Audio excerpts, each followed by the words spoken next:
আসসালামু আলাইকুম। ওয়ালাইকুম সালাম। কি খবর পুত্রা, কোথা থেকে?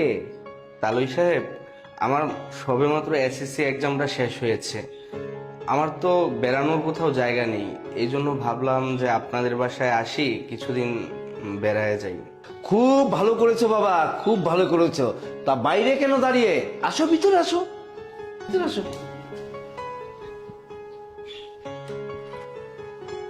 বসো বসো বসো। তোমার বোনকে বিয়ে দেওয়ার পর তুমি একবার ওই বাসায় আসোনি। আর এদিকে তোমার মাওই আমাকে কদিন পর পরই খালি বলে যে ছেলেটা আসলো না কেন, আসলো না কেন, বোনটাকে বিয়ে দিল। তা আমি অনেকবার বলেছি যে আসবে আসবে। যাক, তুমি যখন এসেই পড়েছো ভালো হয়েছে। তোমার মাই তোমাকে খুব সুন্দর করে পিঠা খাওয়াবে। আমিও শুনেছি আপনাদের বাড়ির পিঠা নাকি অনেক টেস্ট, মা ওই নাকি খুব ভালো পিঠা বানায়। এবার যেহেতু এসেছি, মা ওই হাতে পিঠা না খেয়ে যাচ্ছি না। আরে তোমাকে পিঠা না খায় কি তোমাকে তোমার মাওই আর আমি ছাড়বো তোমাকে এ বাসার থেকে? কখনো না, খায়ে ছাড়বো তোমাকে। আচ্ছা, তাহলে ওই মা ওইকে তো কোথাও দেখছি না। ও আছে কোথাও, কোন ঘরে আছে। তুমি বসো, আমি তোমার খাওয়ার ব্যবস্থা করছি, আর আমি তোমার মায়েরকে খবরটা দিচ্ছি, কেমন? জি ঠিক আছে। বসো। ওগো, কোথায়? দেখো কে আসছে।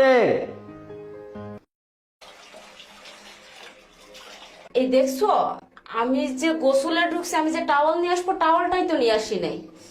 যাই হোক, শাওয়ারটা আগে শেষ করি, তারপরে টাওয়ারটা আমার জামাইটা দিয়ে নিয়ে এমন সমস্যা নেই। গোসলটা আগে শেষ দিয়ে নিই।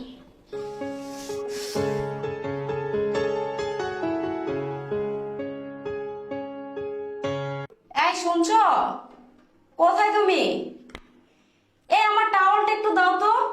কই গো, কোথায় তুমি? বাসার সব মোছা নাকি?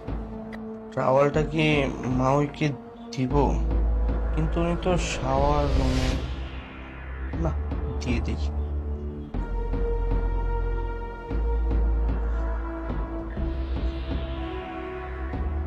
আরে বাবা জীবন, তুমি এখানে?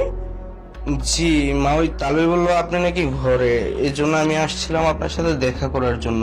এখন দেখি আপনি শাওয়ার রুমে। ও আচ্ছা আচ্ছা, ঠিক আছে, তুমি যে বসো, আমি আসছি। জি। শোনো না, কি হয়েছে? আমার না লাগবে। কি ব্যাপার, বিয়ের পর থেকে তোমার সাথে এত খরা করতেছি করতেছি, তোমাকে কম দিলাম, হ্যাঁ? তারপরও তোমার এটা শেষ হয় না। এত এত গরম করতে গায়ে তোমার? হ্যাঁ, তুমি যেটা করো ওটাতে আমার হয় না। তুমি তো একদিনও পারো না আমার ভালো করে সুখ দিতে। শুনো, তোমার বিয়ের পর থেকে তোমার করতে করতে করতে করতে আমি শেষ হয়ে গেছি, কিন্তু তোমার চাহিদা শেষ হয় না। আমি জানো 80 কেজি আসলাম, এখন 50 কেজি হয়ে গেছি। শরীরে যত পানি আসলো আধা হয়ে গেছে, রক্ত যা আসলো আধা হয়ে গেছে। তারপরও তোমার শখ মিলিতে আমি পারি না, প্রতিদিন তোমার দিতে হইব। আচ্ছা, আমাকে বিয়ে আসা দিতে অনেকদিন ধরে হয়েছে, মাসের মধ্যে এখন তো দিতে একবার করো, প্রতিদিন তোমার লগে করবো আমি? এই শোনো, তোমার এত আজড়া কথা আমার পছন্দ হইতেছে না, বুঝছো? আর আজড়া কথা বলো না, আমার ভালো লাগতেছে না, ঠিক আছে? আমার যখন ওঠে তোমার তখন আউট হয়ে যায়, তখন আমি কি করব? না, আমি কি করবো? আমি তো বুড়া মানুষ, আমি পারুম না। তোমার যখন এতই কিছু, তুমি আরেকটা বিয়ে করে লো। ভাইবে চিন্তা করতেছো তো কথাটা? তো কি করুম আর? হ্যাঁ, আচ্ছা ঠিক আছে।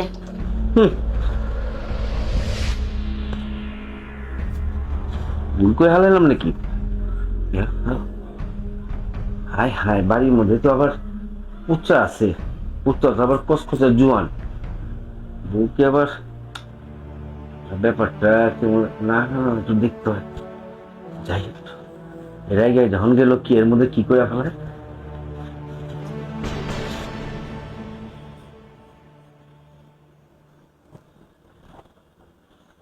পুত্রা, পুত্রা, আরে মা ওই আপনি তো রাতে? হ্যাঁ আমি এখন। দেখো পুত্রা, তোমার তালুই তো একটা বুড়া মানুষ, আর আমি তো এখনো ইয়াং। তোমার তালুই আমার সবকিছু মিটাইতে পারে না। বেশি না, তুমি শুধু আমার সাথে আজকে রাতটা থাকো, আমি তোমার অনেক খুশি করে দিব, এত খুশি করে দিব যাতে তুমি আমারে কোনোদিন ভুলতে না পারো।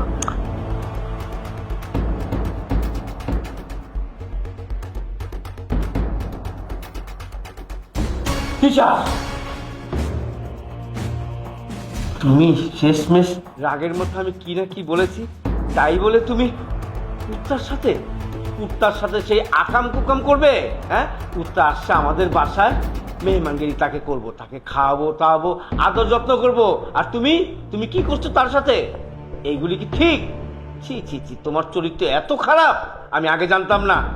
আর যার চরিত্র এত খারাপ তার সাথে সংসার করা যাবে না। একজন কুত্তা আসছে, ছেলে, সেই ছেলের সাথে তুমি এইগুলি করলে পুষ্টি নাস্তি। শোনো, তোমার সাথে আমার সংসার করা যাবে না, সম্ভব না। তোমাকে আমি কালকে ডিভোর্স লেটার দিয়ে দেবো, আর ডিভোর্সের দেনমোহরের যে টাকাটা সেটা তুমি পেয়ে যাবা। তুমি আমার বাসা থেকে চলে যাও, এক্ষণ চলে যাও। হ্যাঁ, আমিও চাই তুমি আমাকে ডিভোর্স দাও। তোমার মতো স্বামী থাকার চেয়ে না থাকাই ভালো। যে কিনা তার স্ত্রীর শারীরিক চাহিদা মিটাইতে পারে না, সে আবার কেমন স্বামী? তোমার মতো স্বামীর আমার দরকার নাই। আমি একটা গরিব ছেলেকে বিয়ে করব, যে আমার শারীরিক চাহিদা পূরণ করতে পারবে, তাকে নিয়ে আমি ভালো থাকবো। তুমি থাকো তোমার এক বিলাসিতা নিয়ে।